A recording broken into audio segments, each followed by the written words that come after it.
Sa selda 13, Marcos resign, arestuhin, ikulong. Sa selda 13, Marcos resign, arestuhin, ikulong.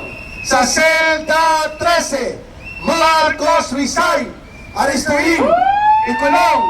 Sa selda 13. Ito na po ang sigaw ng sambayanang Pilipino.